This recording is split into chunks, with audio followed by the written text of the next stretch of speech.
thinking about crew advisory, it's important for there to be a balance between keeping the activity and the material fresh and also having some structures, some routines, and some norms that ground the space. So in our school, that looks like having an opening, a main activity, and a closing. But within that framework, there's a lot of opportunity for different types of activities and also for student leadership. First, we're gonna have our check-in question like we always do. I'll take a volunteer if anybody wants to offer up a check-in question. Honestly, it feels pretty good to help decide. What's your favorite thing to do in the winter? I really get to learn about these students as people, and I feel like it's more of a space where the students take ownership. It's not like they're talking at you, they're talking to you, and they're asking questions, and they ask you if you'd like this, they ask you if this bothers you. Okay, so then we've got two options. We could either...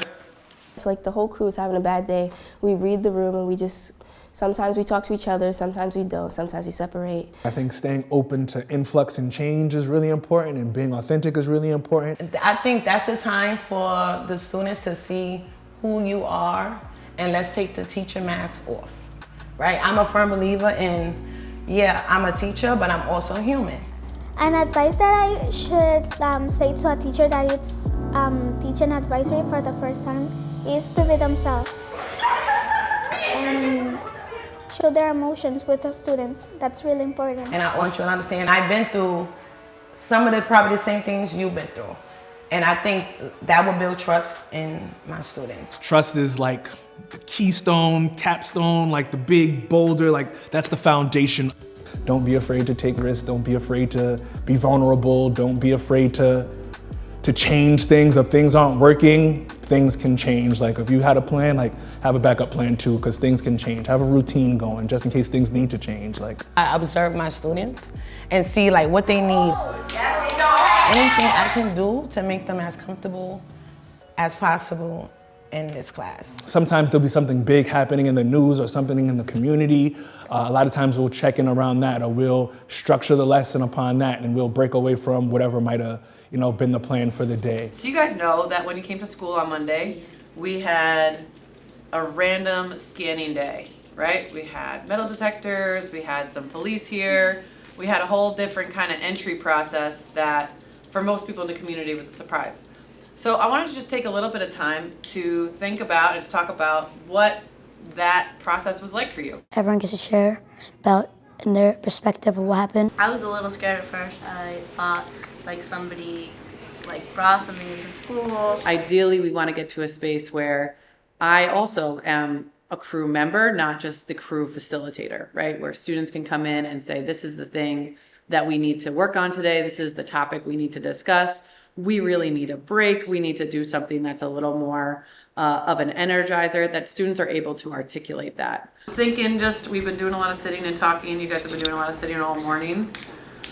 Amr is whispering to me, silent ball, silent ball. How many folks want to play a round of silent ball to end the period? The possibilities are really endless in terms of what can be done there, because students can bring what they need. And no matter who is leading, so if I'm out sick, if a student is leading, anybody should be able to walk into this space, own this space, and the community keep going. Because it's not about me, the teacher, it's not about us individually as students, it's about the larger community and how we come together. There's definitely a bunch of scaffolding in order to have students run a meeting successfully.